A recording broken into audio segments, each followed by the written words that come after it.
Yeah, Aniket, can we start?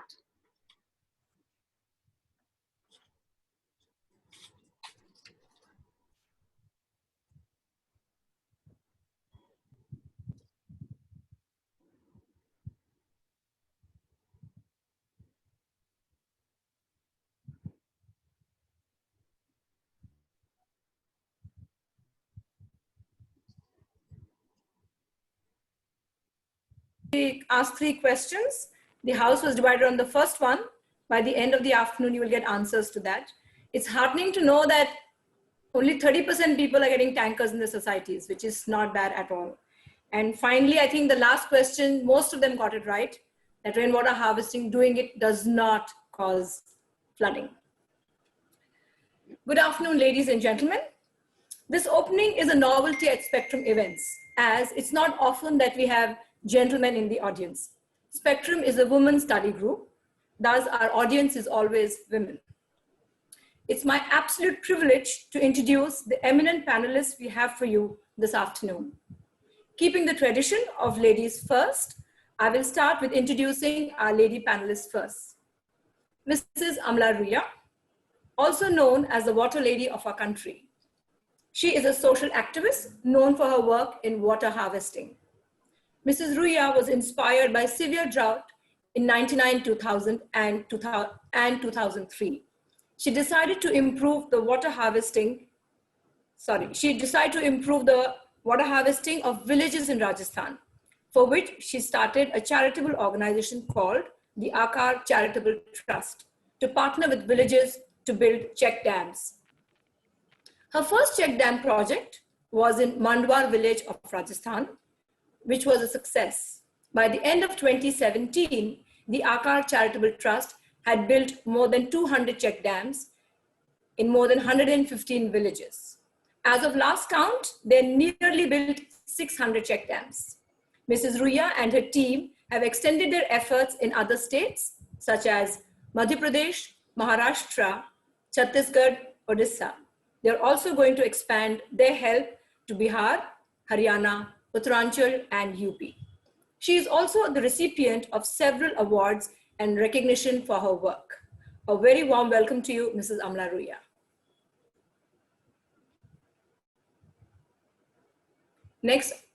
Our next panelist is Dr. Himanshu Kulkarni. Dr. Kulkarni leads Aquadam, a not-for-profit knowledge institution and think tank working on groundwater since 1988.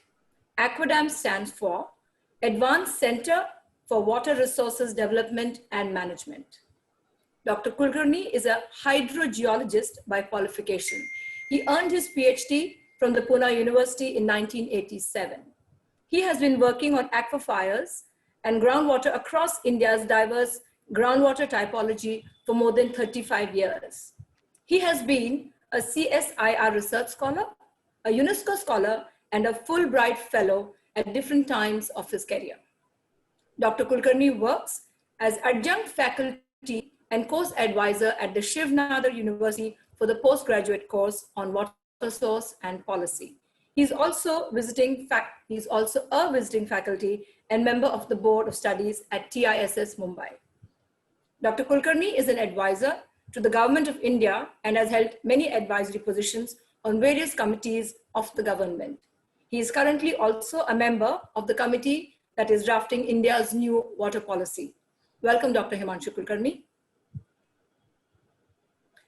The third panelist for this afternoon is Colonel Shashikant Dalvi. Good afternoon, Colonel Dalvi. Colonel Dalvi has served with the Indian Army from 1969 to 2002. As a young officer, he led troops in enemy territory during the 1971 war.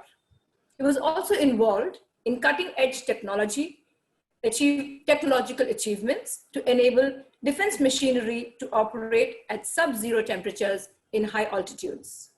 Post-retirement, he implemented Pune city's first rooftop rainwater harvesting project way back in 2003 in his housing society, making it a tanker-free society. Besides that, it also improved the water table in and around Vimannagar. After that, he started spreading awareness on water conservation through his organization, Parjanya.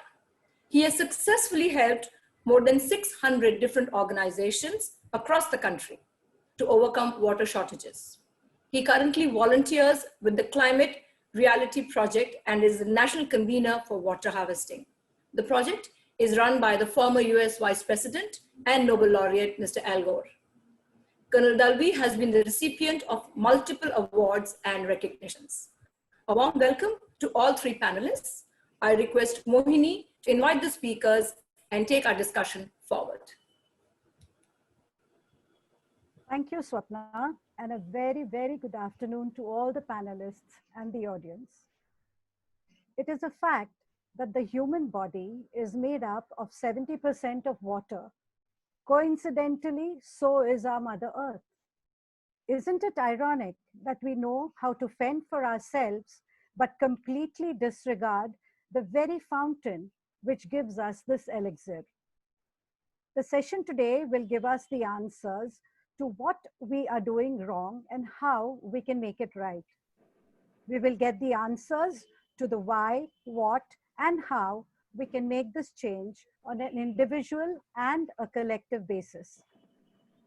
Mrs. Amla Ruia will take us through the why of water conservation, followed by Dr. Kulkarni on what is the reality of groundwater today. Colonel Dalvi will explain how we can recharge the existing groundwater for the benefit of us today and the future generations. Please put in your queries in the chat box, which will be answered by a faculty at the end of the session. I request Amla ji to motivate us with the why of the water conservation. Mrs. Amla Ruia.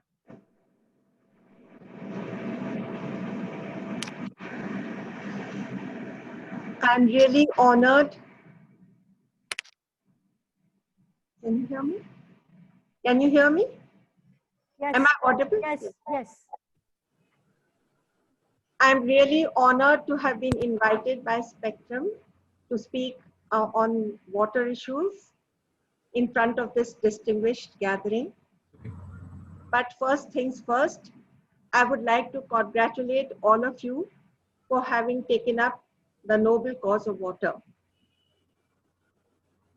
Indeed, the water crisis is no secret, and we are expected to go dry in most of the big cities of India within the next 2 years. And we have seen what kind of calamity befell Chennai.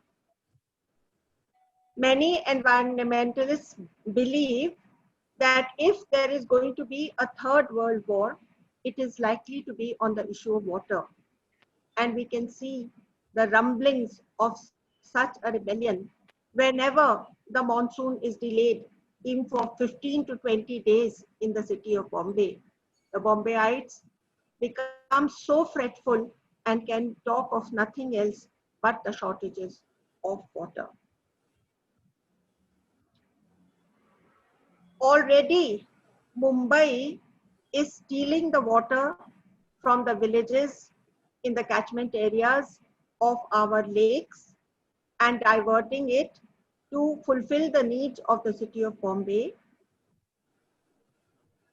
So these underprivileged villagers really touched my heart to the quick. And Mohini ji has asked me to speak a little about my work.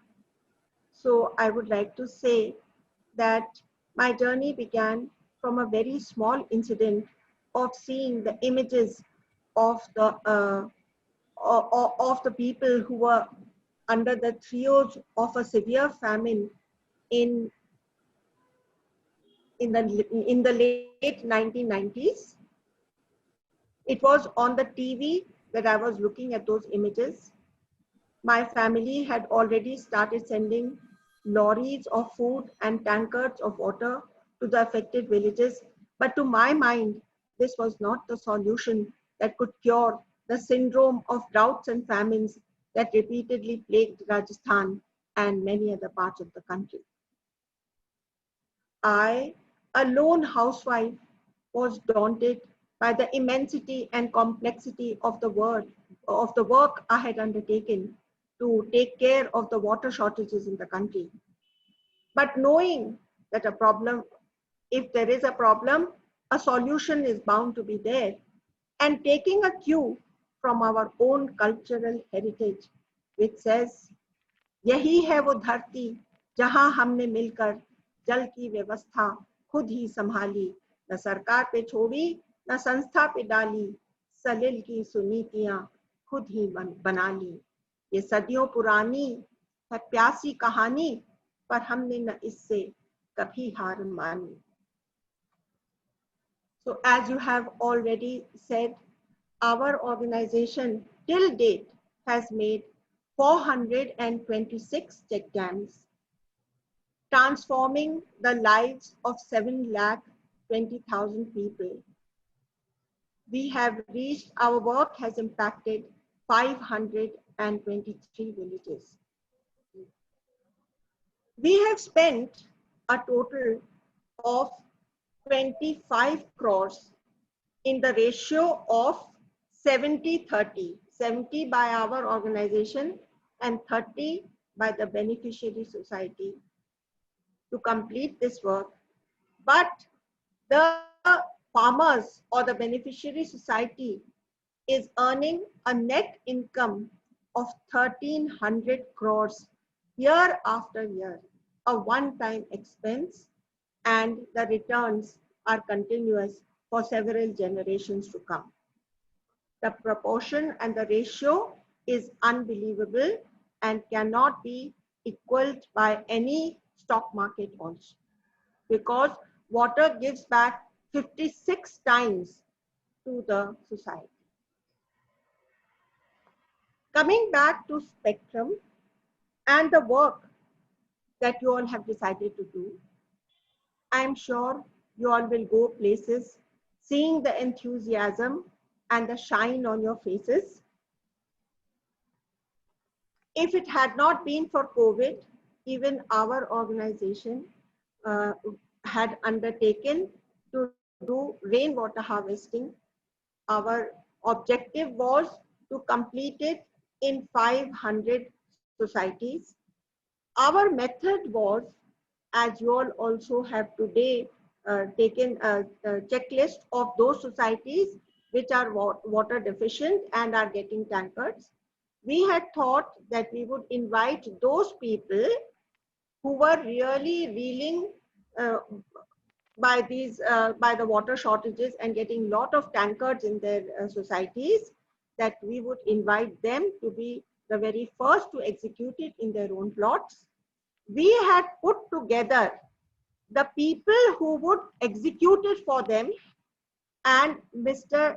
Colonel Dalvi was our advisor, and the one to execute it was Mr. Kale, who has the experience of having executed such projects for more than 1,000 societies in the city of Bombay. Thus, he knows all the problems, all the municipal rules which are related to rainwater harvesting in buildings, and all the advantages that the government policies are giving to those societies who have already executed it in their plots. Now, the water crisis is so immense that we need to attend to it on three consecutive points. One is roof water harvesting, that is for our own use. The other one is quenching the thirst of Mother Earth by making percolation pits in our own compounds. This will incidentally take care of flooding, flash flooding, which all major cities of India are subjected to. Water does not cause any havoc. It is not meant to cause. It is very amiable, it is benevolent and compassionate. But by our mismanagement of water, it has to spill itself and cause any kind of hardship to the people. It was intended that the water should be soaked by the earth and go to the aquifers and the underground rivers through the root system of the trees. But having cut away the trees, the water is unable to be soaked by the ground. Also, the biomass of the soil has become such that it does not soak easily. That is the problem why we are facing this. And I am so happy that, and the third thing is that we have to rejuvenate our rivers. Without the river system being back into health uh, and being rejuvenated, it will be very difficult for us to sustain our water needs. So with these, I would like to not take any more of your time and would like to welcome the other speakers who will give better insight into this thing for the city of Pune. Thank you. Thank you so very much for the motivation, Amlaji. It really is an eye-opener.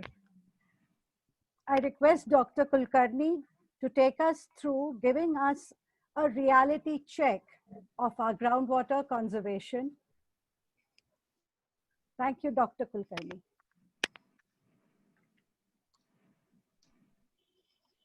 Good afternoon, everyone. Good afternoon, friends. And thank you, Spectrum, for inviting me. Amlaji has set the scene very nicely and very aptly for me to give you my few words. And essentially, I'm talking to you not as an expert, but as a student of a subject that has held my heart for the last 35 years. I will begin straight away because we are constrained for time, and I'll share my screen and go forth putting across my views through this presentation.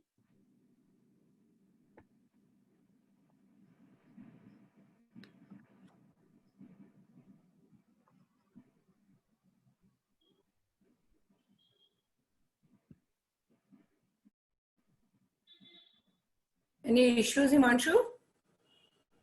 No, I'm just sharing my screen. Yeah, okay. 1 second.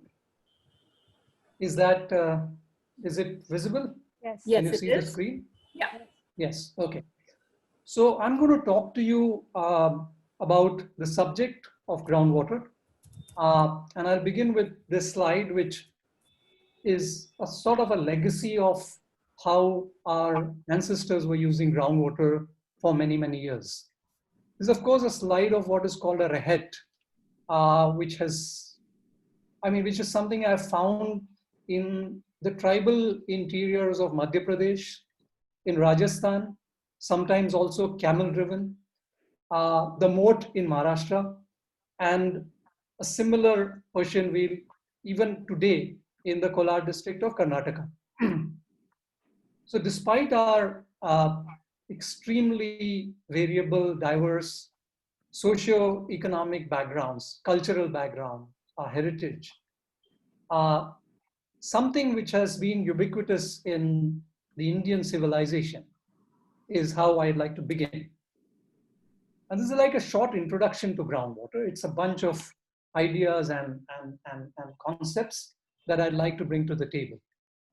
A brief introduction about the organization. I think I put the organization before myself.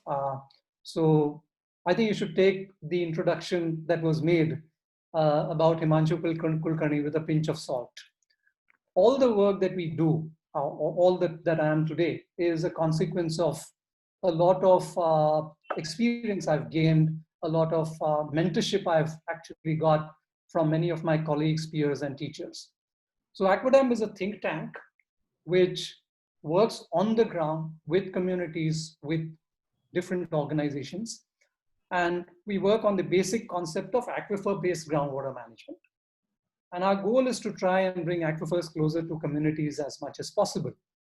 We do this through very large-scale training and capacity building. We work on the ground through a very scientific approach, a different approach to how the academia looks at research. We actually use the science of hydrogeology, and we use a research mode to inform communities, to inform partners. And we use it essentially for improved community level decision support on the ground. And as a consequence of this work, we often get invited to policy and program tables to make a lot of discussions. We work across India in different agroclimatic zones, but especially across India's diverse aquifer typology, which actually begins with the subject of, or acknowledging the subject of geology. In the last 22 years or so, we have worked with about 300 to 400 different organizations in locations represented by the black dots on this map. Now, how do we actually get into a larger sort of context of groundwater management and governance?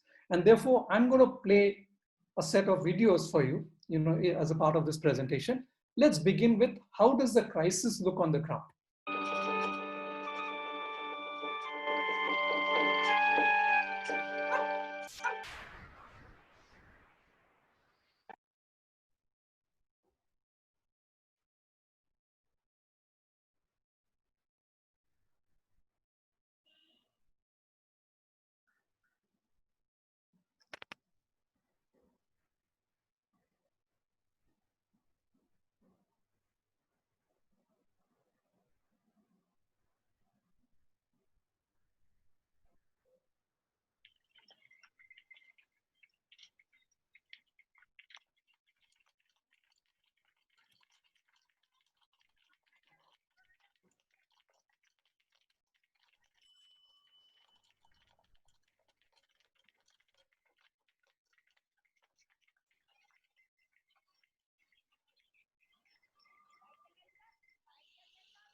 ये sir गया वर्ष खुदवाया, जनवरी में खुदवाया।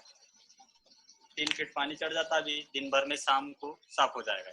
फिर रात में जो इकट्ठा होगा सुबह 7 बजे से चालू हो जाएगा, तो 11 बजे तक कोटी यहाँ चलेगी, दिन भर चलेगी।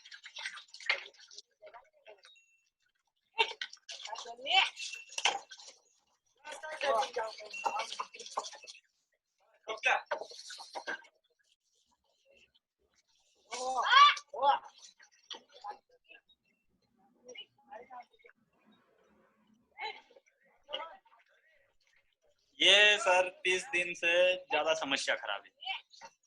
हमारे दोनों भाई के पास पानी है, बाकी के लोग उनके पास पानी नहीं है। उस मोहल्ले में 2 घर पानी है, बाकी के घर पानी नहीं है, पूरा सुकत पड़ा है।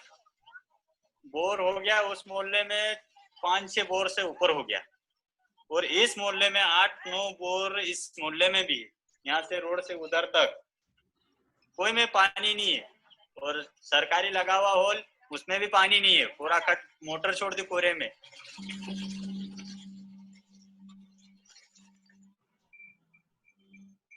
हम इतने बड़े हो गए, मेरी 30-32 साल की उम्र हो गई, मैंने ऐसी समस्या नहीं देखी थी। So the water crisis in India is very acute, and the groundwater crisis is a part of the larger water crisis, but it's actually making it all that much more severe. In fact, we call ourselves a river valley civilization, but we are as much a groundwater civilization as a river valley civilization, because if you look at some of the evidences that have come forth from archaeological sites, it shows that India has been using groundwater for at least the last 4,000 years. This is from Dholavira in Kutch, and this is one of the oldest wells that I have been to. There are others, of course, in Haryana, and there are a few in West Bengal, I believe, but this is the oldest one that I've seen. Now, if we actually take this argument further, and if we step back in history, then there's actually 2 very clear timelines on the usage of groundwater in India. There was a legacy till the 19th century. So let's say the last sort of 4,000 years, except for the last 60, 70 years. That's another phase. We'll come to that in a moment. So for many of those thousands of years, the legacy of groundwater usage in India was around certain sources. This is one source, and I'll tell you in a moment what it is. And second, it was also about how do you extract water from a hole in the ground. And therefore, the intricate engineering without the use of a modern fuel like diesel or electricity or solar, for example, even now. This was essentially mechanical, and it brings us to the main aspect of access and extraction. Access was widespread, but was from shallow sources, very, very shallow sources, which were often community sources, common sources that many people used. The first picture I showed you was about a 350-year-old spring in the mountains, natural discharge of groundwater from inside the ground, and where you don't need a well. And then there were intricate systems like the Karezes and the Kanats in Afghanistan or Persia, or which is Iran today, which in modern jargon is called infiltration galleries. The extraction, like I said, was human or animal traction, which used pulleys, gears, and then led to mechanisms like rehets and moats. Now, if you actually look at the legacy of groundwater usage after the 19th century, it completely changed. It flipped. Access got more individual. It was less community and more private. There were many, many holes in the ground, shallow, intermediate, deep dug wells, bore wells, and tube wells. So society was taken over by technology and engineering, which is not a bad thing, but it changed the entire perspective on looking at water, and especially groundwater. Distribution or extraction first and distribution then came through high-end pumps, capable of extracting large volumes of water over short periods of time. And in Hindi, they call it the pandubi. The pandubi is a submersible pump, which is one of the great sort of mysteries of engineering, where you actually started putting pumps inside water. It was submerged like a submarine. And you were capable of extracting large volumes of water through these mechanisms. So this change, especially in the last 60, 70 years, made India a very, very groundwater dependent nation. The dams and large reservoirs notwithstanding, they were of course supporting. They were actually providing a large amount of service to cities, to agriculture. But the main revolution was actually on groundwater, was undertaken by the millions of farmers in this country. And therefore today, almost 98% of rural drinking water comes from groundwater. 75% of water in agriculture is groundwater. Half of urban water supply on an average is groundwater. And industry again is perhaps 50-50. So much so that we now also have wells in our forests. So this is a well that I stumbled upon during a visit to Nagzira Forest Reserve. And this is actually a very, very interestingly designed well. The well is there. And this is a ramp for the big cats to go and drink. So even the forests and wildlife today has become dependent on groundwater. On an average today, if you take all these stats together, 1 billion Indians use groundwater every day in some way or the other. It's not that they are completely dependent on groundwater. Some of them are, but 1 billion Indians use groundwater every day, and no other country in the world has such a large groundwater footprint. Now, how did this happen? And therefore, another short video, if I may. India's groundwater story is quite unique. India extracts almost a quarter of the global extraction of groundwater.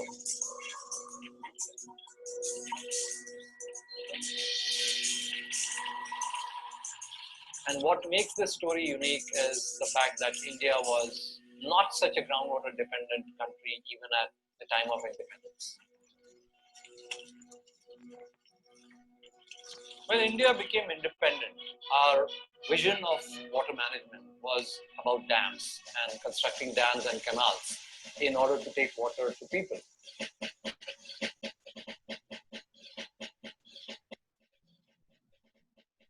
I believe that didn't happen for various reasons.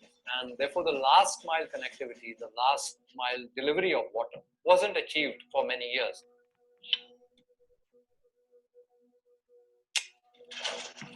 So the gap was actually filled by groundwater.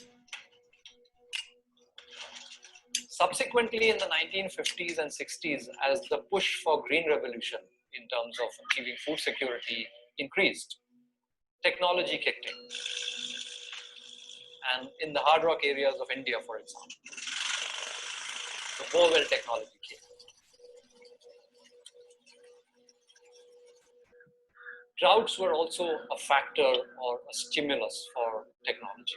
For instance, the 1971-72 drought in Maharashtra and in large parts of western and southern India prompted the infusion of the hand pump for access to drinking water.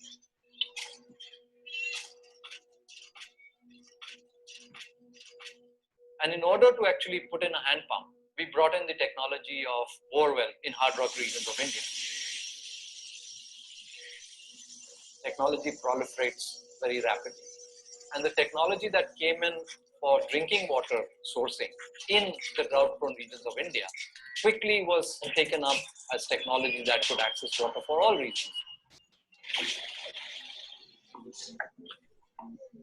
Urban, industrial, and moreover agriculture.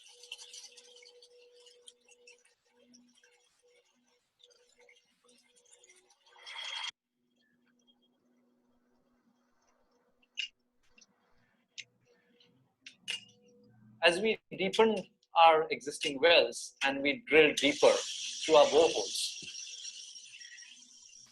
our groundwater extraction really grew. Around the 1980s and subsequently even in the 1990s, with the advent of electric pumps, especially with the advent of submersible pumps, people could actually drill deeper, put in pumps at whatever depth they wanted, and extract water from greater and greater depths. So in some ways, it was a race to drill deeper and a race to the pump house to almost install pumps of higher capacities and so on and so forth. Today, India is perhaps the largest user of groundwater in the world, which is a well-known fact. But we also have the largest density of wells, roughly 30 to 40 million wells in India. And we kind of have technologies that can access water from depths of thousands of feet, making it very, very unique proposition. Yes, so that's essentially how the sort of expansion of groundwater usage in India happened from the 1940s to 2010. And therefore, even at the scale of the world, even at the global scale, India is the largest extractor of groundwater in the world. We extract something like 265 billion cubic meters, which is roughly 265 cubic kilometers out of the nearly 1,000 cubic kilometers that is annually extracted at the global scale. So nearly 25% of the global annual groundwater extraction actually happens in India alone. And we are far ahead of the expansion of groundwater irrigation, even in countries like the US or China. Now, where has that led to? So on the one side, we have a very large groundwater dependency. And on the other side, there have been consequences. And there have been three major consequences. The first is groundwater depletion, wells running dry, especially the larger, shallow wells running dry. And then, of course, the consequences, the obvious consequences of going deeper and deeper and deeper. But what we have left back as a consequence of such wells which have run dry is also a long-standing legacy and heritage, which had a very systematic traditional management of water. So whether it's this Nimrana Baudi in Alwar in Rajasthan, which is actually, the well I showed you just a slide before is here. But the larger well structure is this, and it has an intricate pattern of usage season to season, how do people access the water? During the monsoon season, the access is at this story. As the water level drops, they access it at different stories. And you can even see this in different parts of India, in Delhi, in Bengal, in Bihar, in South India, even Telangana, Andhra Pradesh, Tamil Nadu, and Karnataka. You see these mechanisms. The second is, so as the loss of heritage. The second is water quality and health, because along with groundwater depletion comes this double whammy of water quality and health.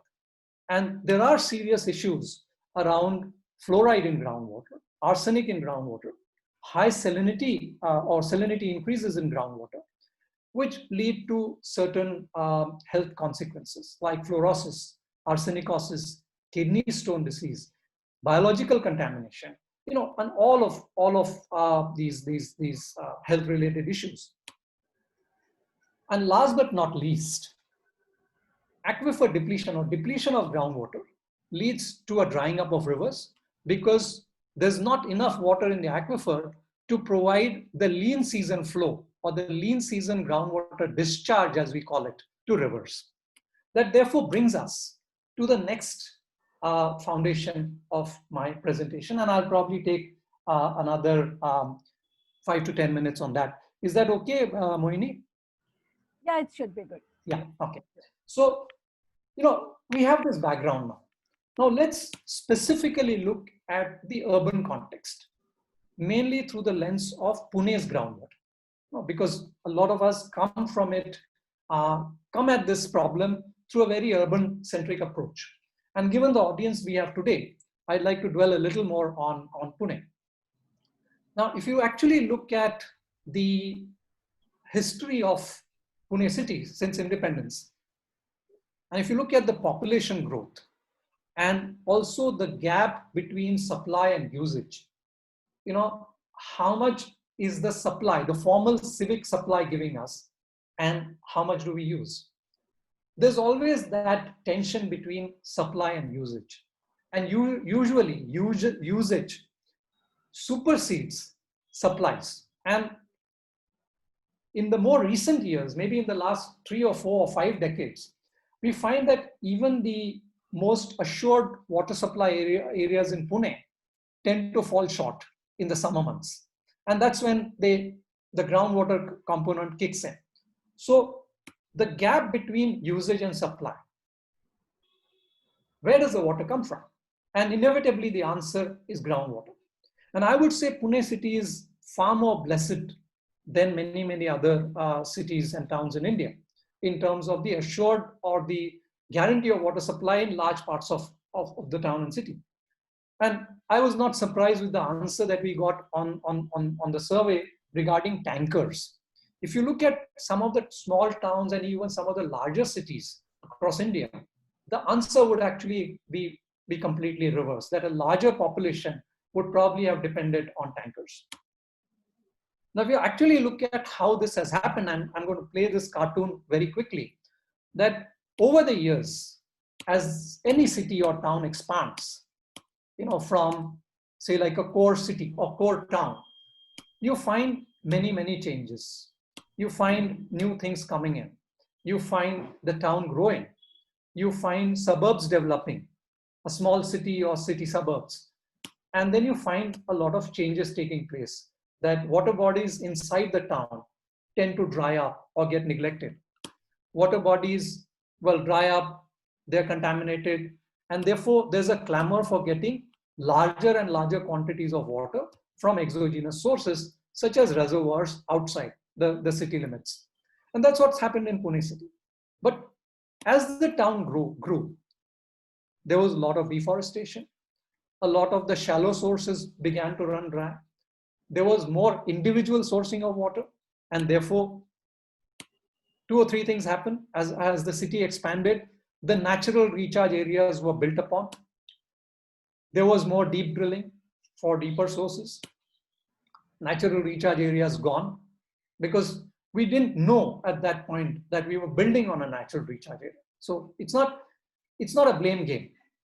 Now, therefore, the next issue that comes up is what is the groundwater footprint of Pune today.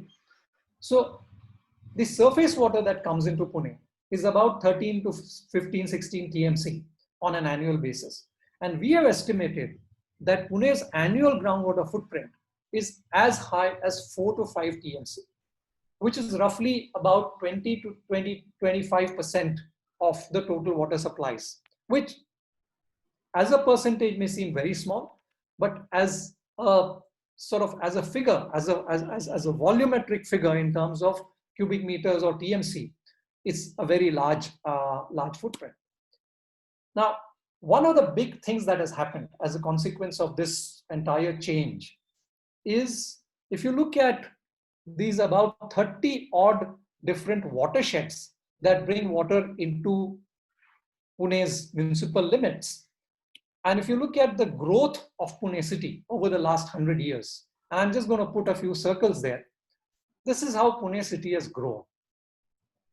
Now, what you see today is almost 80 to 90% of the surface water catchments, which are the watersheds, Jala Marathi Pandlot Manpat.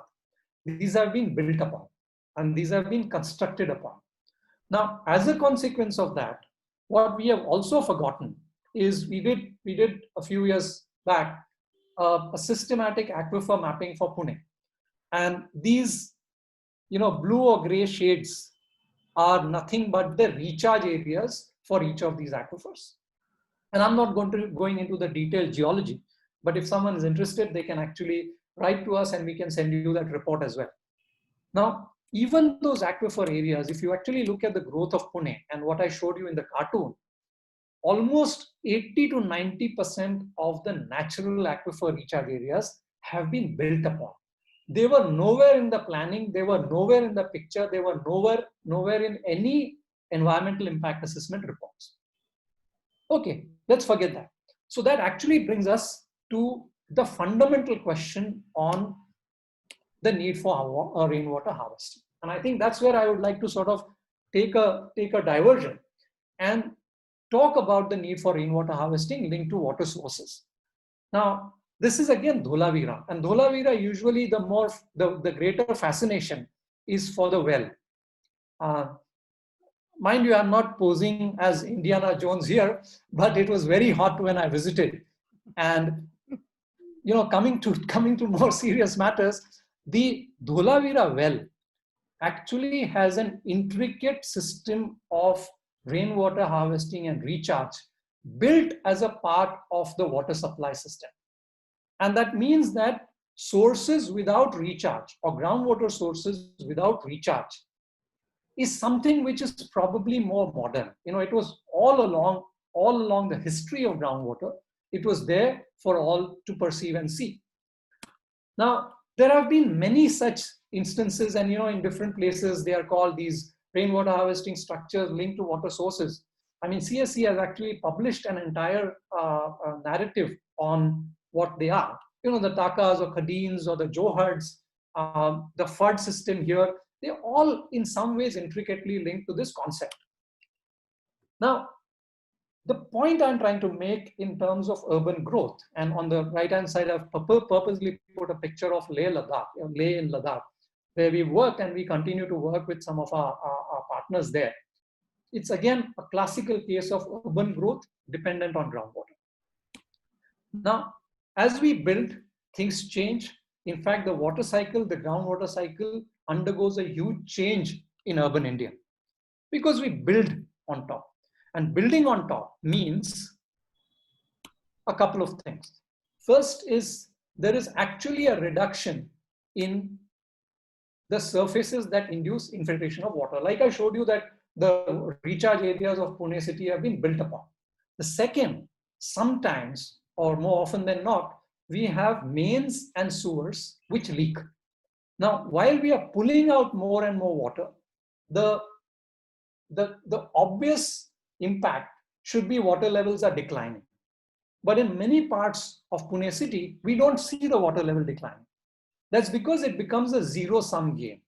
Whatever you have reduced as a consequence of freshwater recharge is now taken over by leakage. So the leakage sort of compensates for the freshwater recharge, which is reduced. And that leads to what is called a zero-sum game. And therefore, the drop in natural groundwater recharge in cities does not come out as obviously as it should. It's a far, far more glaring phenomenon than what it is perceived to be. So, going forward, I think the approach, part of rainwater harvesting is to harvest rainwater and store it on the surface. And I'm sure Colonel Dalvi is going to tell us a lot about that as well. But a part of it is putting that water into the ground to recharge what are called aquifers. And aquifers, in terms of a simple definition, are rock formations that are saturated with water. They are able to provide water to springs and wells, such as these two. And the sustainability of these sources, the sustainability of a well or a spring, depends on whether there is enough storage, sustainable storage in the aquifer for many years to come. So while we actually look at this from a hydrogeological perspective, we also must consider that aquifers are a part of the larger water cycle, and therefore we need a systematic approach to recharge. And I'm going to dwell a little bit about that in the next few slides.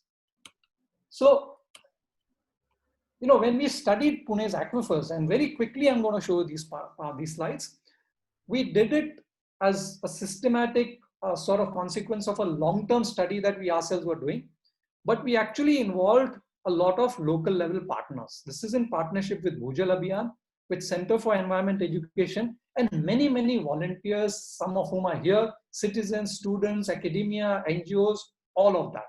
So it's actually come out of a khichdi of partnerships, if I may call it that. And then over the last 2 years, we had some systematic support through which we mapped Pune's aquifers. We mapped the geology on the basis of two broad geological types. We developed first a geological map, then we developed an aquifer map based on, it's a very generalized map at the moment. And Pune's aquifers are really about, Pune's aquifer system is 5 aquifers. And we've identified the recharge areas for each of these aquifers. And there are initiatives that we have taken up with the help of our partners. Mainly our partners are in the action on the ground, through which there have been quite a lot of successful models. Now I want to end with just 2 or 3 thoughts. First, that even if you look at the rain in Pune, for the last 120 years, 115 to 120 years, and this is IMD data that we analyzed, there were 2 or 3 very clear evidences that we found. First was a significant decrease in the January to May precipitation. So मराठीत सांगायचं म्हणजे वळवाचा पाऊस कमी झाला. वळीवाचा जो पाऊस आहे तो खूप कमी झालाय. And that was the rain which actually contributed to the initial recharge. So your first input to recharge has gone down naturally as a consequence of climate change. Second, there is actually an increase in the variability of rainfall. This is also one of the evidences, but even in terms of the patterns of rain, the day before yesterday, there was 75 millimeters of rain over 2.5 hours. That's something we never got at such frequency. So when we look at all of these factors together, I think my submission is, first and foremost, we try and understand aquifers. Aquifers is the reference for groundwater recharge. Although it may be rain which is providing the fundamental input to recharge, when you think of the recharge process, it is really the aquifer which is going to accept and store that water. So I think we should move away from this very popular notion that recharge is simply pushing water into the ground through a pipe. It's not that. I think we do away with that. And therefore, if we sort of flip this around and say that recharge is the addition of groundwater to the existing storage in our aquifers, then we'll actually be able to make a significant difference by coming up with 2 broad mechanisms of recharge. And this is an internationally accepted practice now of not just calling it groundwater recharge, but calling it managed aquifer recharge. And managed aquifer recharge falls into two broad categories. First is where you create structures and where you pond water on the ground. And this is, so rooftop rainwater harvesting, I'll come to later. But this is also relevant for a city like Pune. And I call this public recharge, where you are not going into individual sites of bungalows or housing societies, but you're actually looking at recharge in natural recharge areas that still exist, that are still open ground. There are still structures in the watersheds that we have in Pune city. And it involves an entire sort of system of looking at the catchment before it comes here, then the recharge itself, addition to the aquifer, and how and why we are recovering that water. So while we want to put in recharge on one side, we must also carefully look at how we use our groundwater, okay? Because that's also a part of rainwater harvesting, groundwater recharge. The second is the more popular notion of rooftop rainwater harvesting. So just like in this slide, where your catchment is natural, like the hills of Pune city, that's a natural catchment. You can now begin to look at your rooftop as a natural catchment, or as a sort of created catchment. And then you take this water, put it into the ground through an appropriate mechanism like a borewell or a well.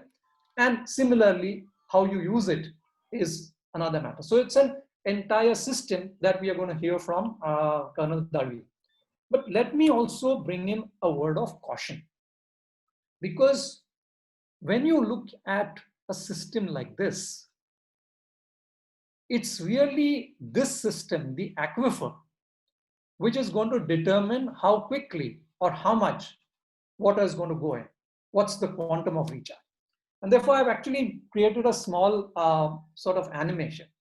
I mean, when you look at a well like this, and it has a water level somewhere there, if you actually have an understanding of the aquifer, then the system, which is bringing in water from your rooftop, putting it into the well or the borehole, seeing that the water level rises, yes, so you actually put, it's like almost like a slug of water into the borewell, and then at what rate does it dissipate? So at what rate does the water go down, and therefore at what rate is the aquifer actually accepting that water, and how much of water can you put into the aquifer? That is the sum and substance of this entire process. And then, of course, the water level rises as a consequence of the recharge.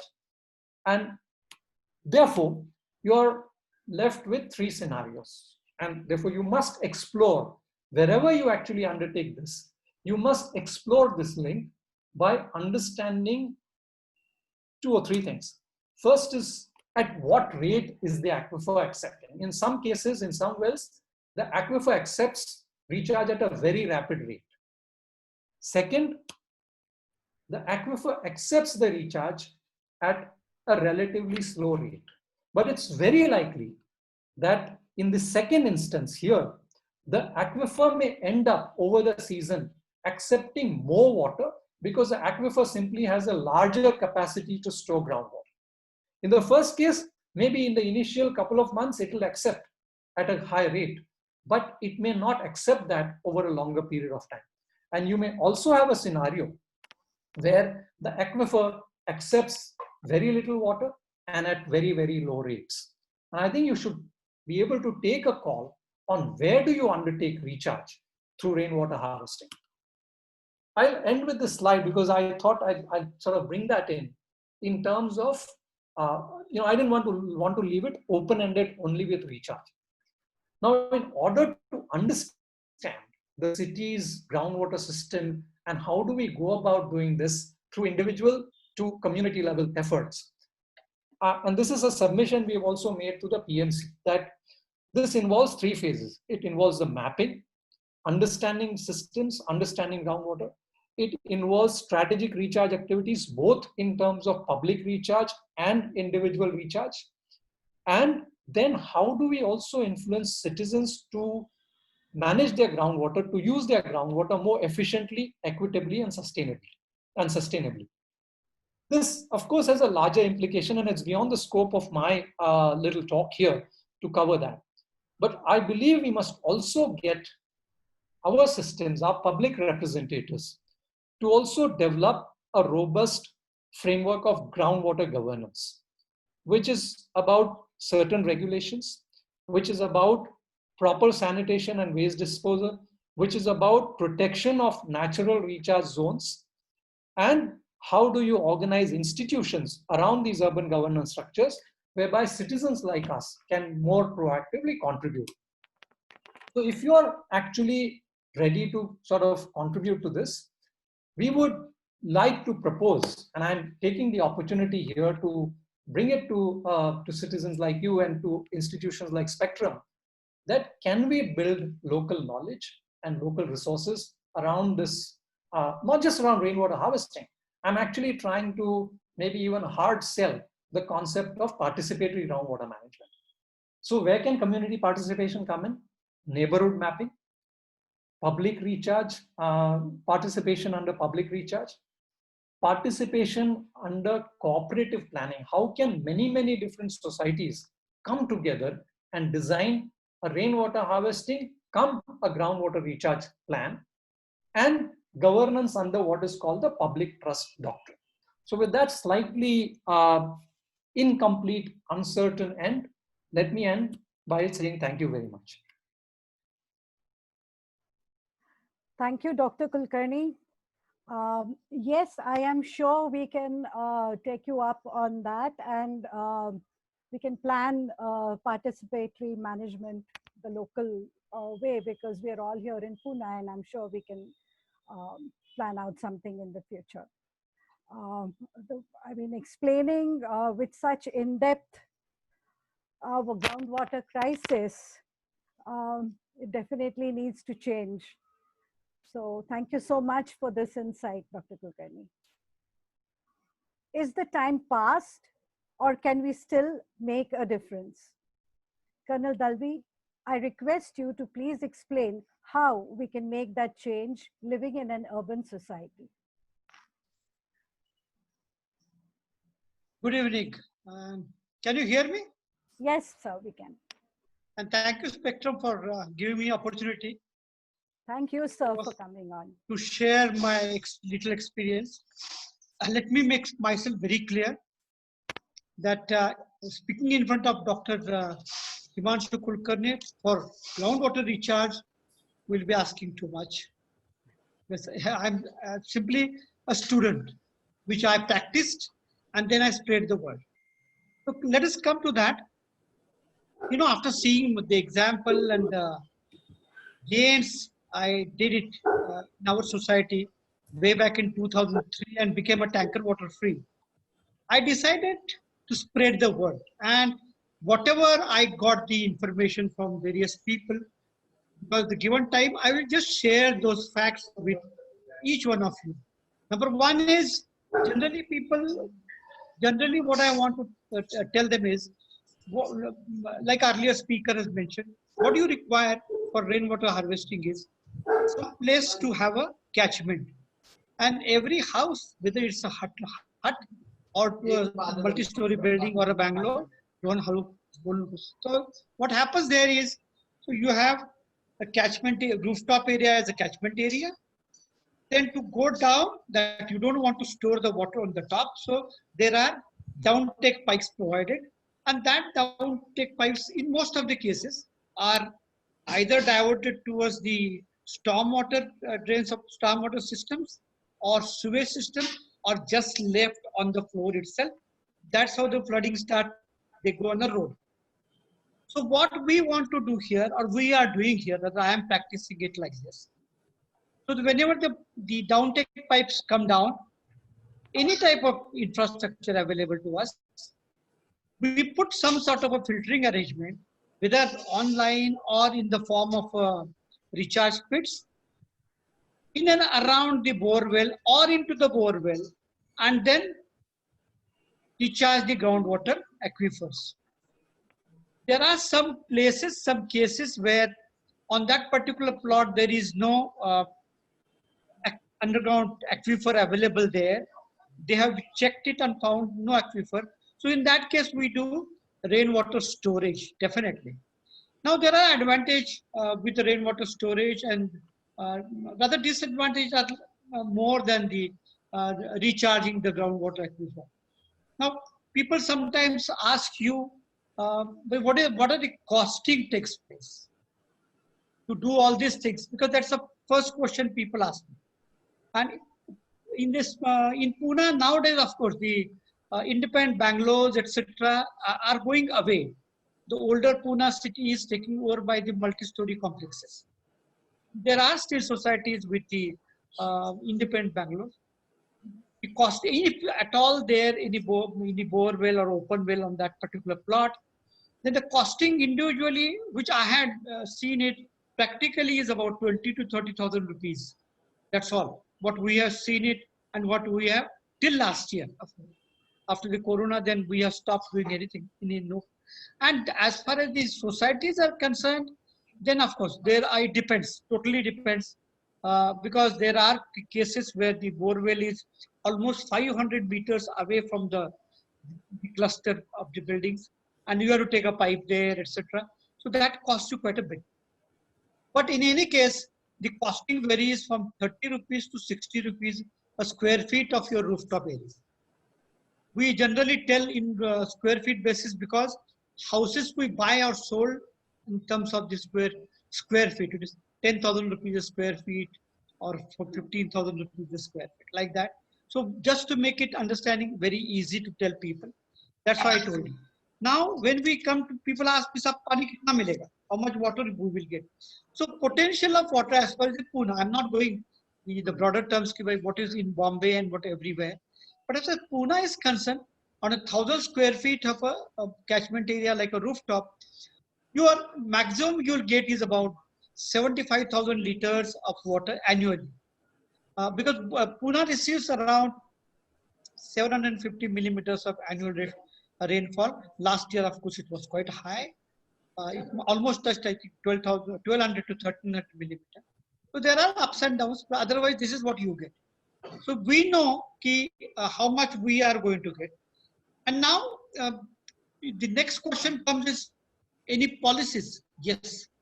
In Pune Municipal Corporation made a policy in 2007, making all the new government, new buildings to have rainwater harvesting mandatory, or no, an NOC will not be given. But we all know that the NOC are given, and then despite all this, people say, so we do not get any water because our rainwater harvesting system is not giving us any yield, any benefits. Next, actually the oldest one, the policy was Government of Maharashtra GR of 2002, which speaks about under the title Shivakalin Pani Satwan Yojana, under which the rooftop rainwater harvesting is mandatory on all government and public buildings. Now, in Pune, through National Society for Clean Cities, of which I am a member, we tried our level best to influence the PMC to undertake this as per the GR. Funds are provided under the GR, but it took right up to 2016, 1st June 2016, then Commissioner decided to undertake rooftop rainwater harvesting in 74 of PMC buildings. I was given an opportunity to help them in this regard. But otherwise, our approach, that government approach, despite the rules and regulations, is rather not very, very encouraging. We always tell people, if at all somebody wants to do rainwater harvesting, where do they go? Have you got any literature which a common man can understand? If you go on the outskirts, you'll find people have got their own small houses on the 1 gunta plot. They do not know anything about it. Neither the PMC has made anything available. Next is, who can do it? Who will help me undertake this particular project? So we approached CREDI. We went to the ITIs, Industrial Training Institutions. We told them, you train plumbers. If the plumber is being trained, train him with the theory of rainwater harvesting, do's and don'ts, how it can be done, what should be avoided, etc. But still that thing has not yet materialized. So where do people go? This is another question. So when you and me, when we sit across and talk about this, then what happens is when I did undertook this first project was I had to undertake the training. You can imagine a unknown novice training another novice and making them expert. Because what I have seen in my Rajasthan, yeah, doing the army days in Rajasthan, I tried to utilize that because there was no model available here in Pune or Bombay on the multi-story complexes in those days. But then I was able to train something, and then over as we started moving ahead, we started, evolving. We started changing the techniques, etc., etc., etc. So, what I will like to say is because of a time frame again, and because of smaller time frame, I never brought my slides, etc. But that is all right. You can always be available here in Pune itself only. So what I say is, do not waste the Mother Nature's bounty freely available on your head. That is wherever you are staying, you and me are staying. Let us use that. Otherwise, in the fringe areas, we are getting tanker waters throughout the year. I know the societies where tanker waters bill are as high as 1.25 crore a year. My God. You'll be amazed, but that's what I have seen. And the costing of carrying out the rainwater harvesting in whatever manner we have done comes to barely anything. Means literally 6 to 8 months maximum return on investment has taken place wherever we have done, whether it's urban area or rural area. 6 different states in India I have worked with, of course, the people's participation, we were able to do it alone, or there is no team available. That is what we should do.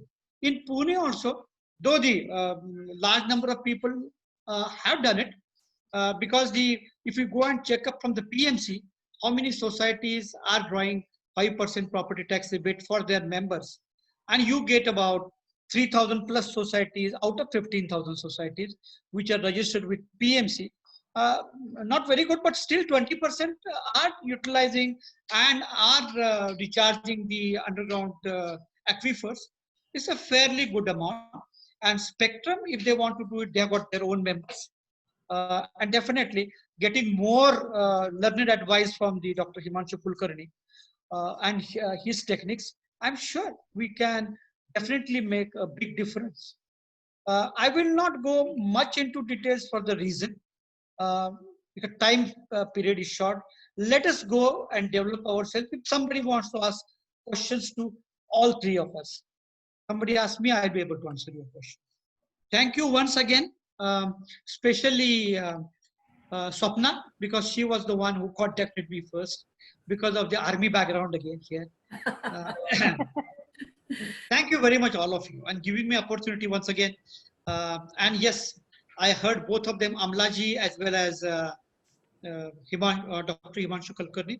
Yeah, it is always additional till we say bye-bye to from this world, because you keep learning. At this particular field, yes, I keep learning a lot. Thank you very much, friends. Thank you. Thank you, Colonel Dalvi. I think this was a real eye-opener for all of us. And I think at the end of this whole session, I'm sure we have the josh, as they say, to get our acts together and start some good work. I have a few questions which I would like to ask y'all. The first one is to Colonel Dalvi. How to take care of excess water beyond tank capacity, eventually which goes on the road. Does the PMC have any chambers for collection of this waste of water? Generally, this question I will take it in 2 parts. One is, if it is flowing on the road, going out of the your campuses, then there are supposed to be, let us use the word supposed to be, functional stormwater drains in the city. We had recommended, and I have seen myself the drawings for the smart city. There were recharge pits in the stormwater drains, so that when the water is flowing through through the stormwater drains, these excess water will get percolated down through the recharge pits at a particular intervals, maybe 50 meters or along the road, and then it will go down and help recharge the underground aquifers. That's a one way of looking at it. That is how the people are following it. They're supposed to following it. I must use my word, because here in Pune I haven't seen. I know the few places there are stormwater drains. Even in your places, in your own wherever part of Pune you are staying, when they are making the roads, you find few places there are stormwater drains available, few places they are not at all available. So even the water flowing outside your tanks flowing out completely. But if you're over a tank, it is overflowing. In that case, if you are implemented the rainwater harvesting system, that water will automatically go through systems into your borewell. Okay. So that water will never go waste. Okay. So this is another advantage, like rightly asked for the member. I hope I have made myself yes, clear. perfectly. Dr. Kulkarni, this is from Sesh Medla. Why is desilting not done adequately to increase water levels? Dr. Kulkarni? I think the next question was also for him. I don't think he's on. Yeah, I can. He's there. Okay. So the question for you is, why is desilting not done adequately to increase water levels in the rivers, that is? Well, I mean, I think, well, that I would say there are 2 or 3 reasons. One is, how much do you desilt? Because we've seen how a mission, a sort of people's mission on desilting, especially in rural India, went overboard and led to excavation of rivers.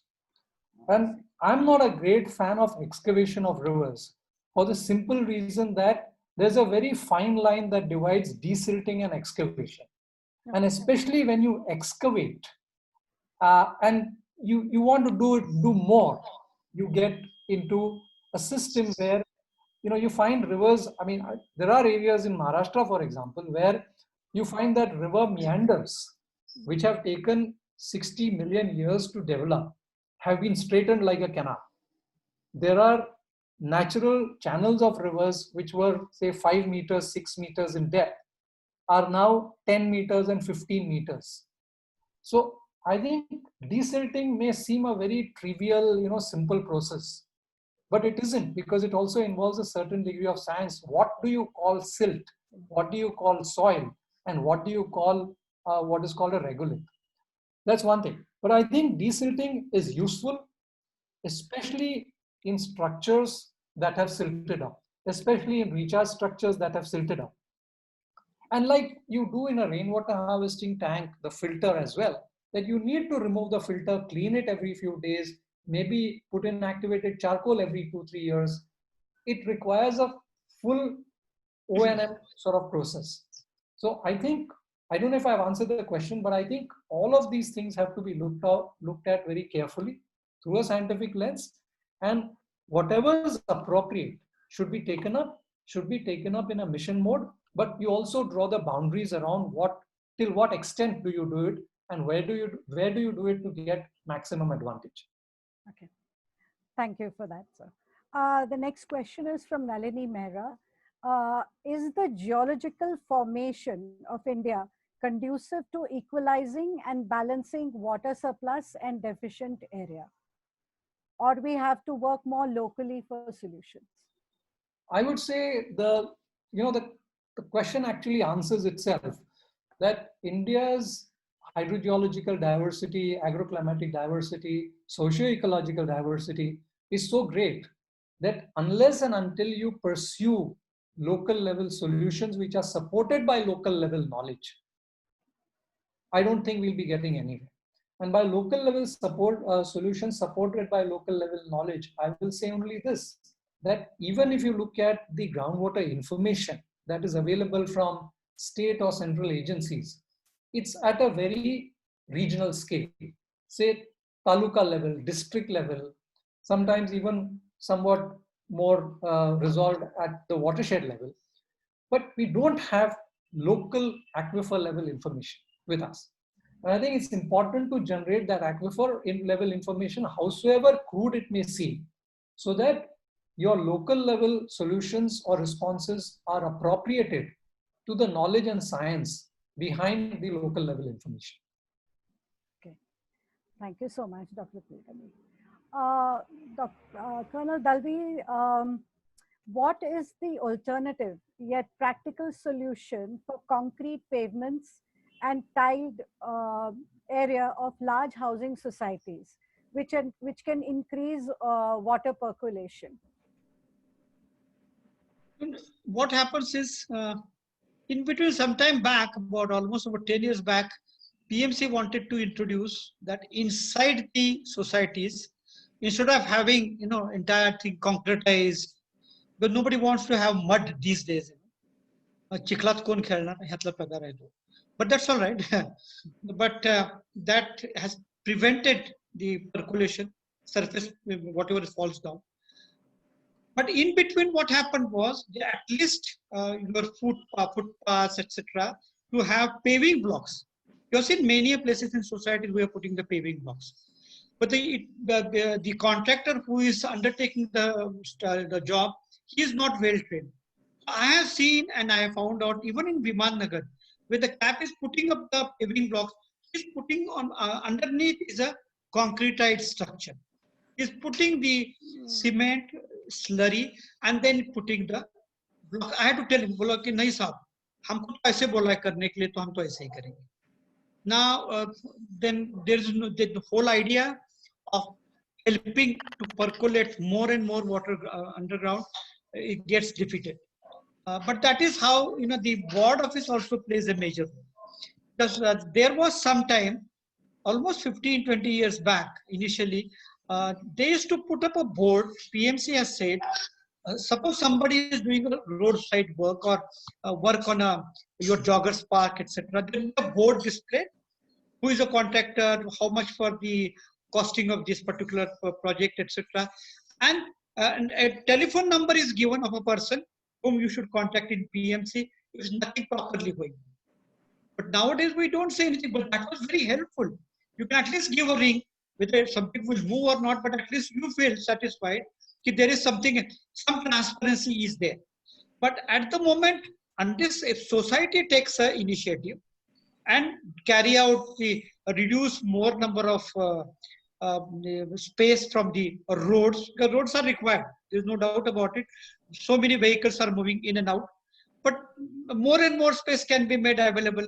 Either it should be open to the land, so that more and more water can go down, or if you don't want that, then you put the proper method of the laying the paving blocks. People are doing it, not that people are not. It is available. Thank you, sir. I think we'll go in for just one more question.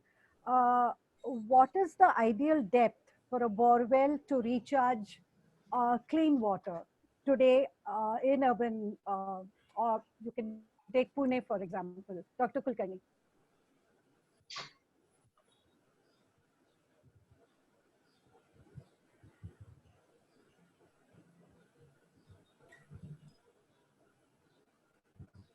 Should I repeat the question? Dr. Himanshu, you're muted. I think you're muted. You need to unmute. Yeah, is that okay now? Yeah. Yes.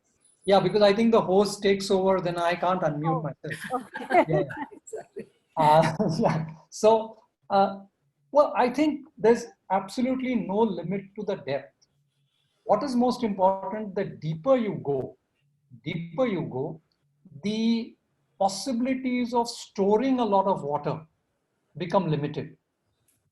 So you can't store a lot of water as you go deeper because your rock structures uh, become more sort of unconducive for recharge.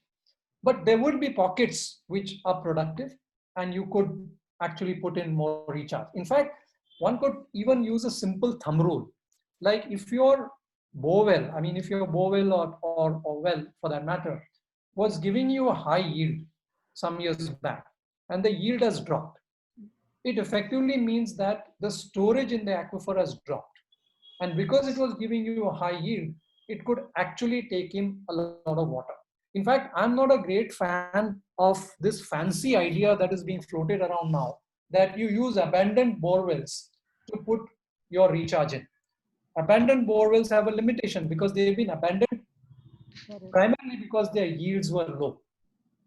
And because their yields were low, because the aquifer was not conducive enough for storing or transmitting water.